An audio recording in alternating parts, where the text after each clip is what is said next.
محمد اشرف ہے، میں اسلام آباد کے دے علاقے موضع سکنال کا مکین ہوں۔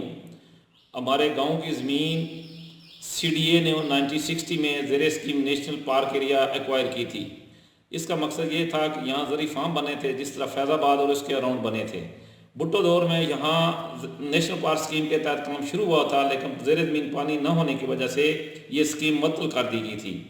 اس کے بعد سی ڈی اے نے یہاں خود ہی اپنے ماسٹر پلان میں تبدیلی کر کے یہاں آبادیاں بسانی شروع کر دی۔ 1992 میں گیلانی دور میں یہاں وزیر اعظم ہاؤس کے ارد گرد جو لوگ آباد تھے، وہاں کچی آبادی کو فیز 1 میں شفٹ کیا گیا اور انہیں 3 مرلہ پلاٹ مفت دیا گیا۔ اس کے بعد نواز شریف دور میں مقبوضہ کشمیر کے لوگوں کو 3 مرلہ اسکیم کے تحت 22,000 میں 3 مرلہ اسکیم دی گئی۔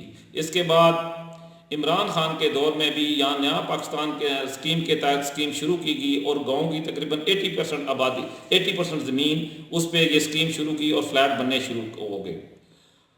مورخہ 4 مارچ کو انفورسمنٹ کے عملے نے وہاں آپریشن کیا اور وہاں ہماری کھڑی فصلیں جو ہے ان پہ ٹریکٹر چلا دیے۔ جب انفورسمنٹ کا عملہ وہاں آیا تو ہم نے انہیں ریکویسٹ کی کہ ہماری گندم کی فصل بالکل تیار ہے، لہٰذا یہاں ہمیں موقع دیا جائے کہ ہم گندم کی فصل کو ہارویسٹ کر لیں، اس کے بے شک بعد آپ روڈ نکال لیں، لیکن ہمارے ساتھ زیادتی کی گئی اور ہماری فصلوں کو برباد کر دیا گیا۔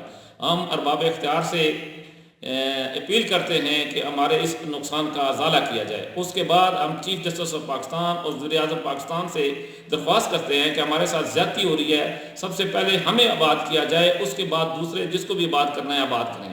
گاؤں کی ٹوٹل جو ایکوائرڈ ایریا تھا وہ تقریباً 310 ایکڑ ہے، اس میں 280 ایکڑ جو ہے وہ زمین آلریڈی اس پہ قبضہ ہو چکا ہے اور تعمیرات ہو چکی ہیں۔ ہم کہتے ہیں کہ ہماری آبادی کو مستقل کیا جائے اور باقی 20 ایکڑ ہمیں آئندہ نسلوں کے لیے دیا جائے، ہم آپ کے بہت مشکور ہوں گے۔ وزیر اعظم پاکستان اور چیف جسٹس آف پاکستان سے اپیل ہے کہ وہ ہماری داد رسی کریں اور ہمارے ساتھ ہونے والے زیادتی کا ازالہ کریں، ہماری آئندہ نسلیں بھی ان کی مشکور ہوں گی۔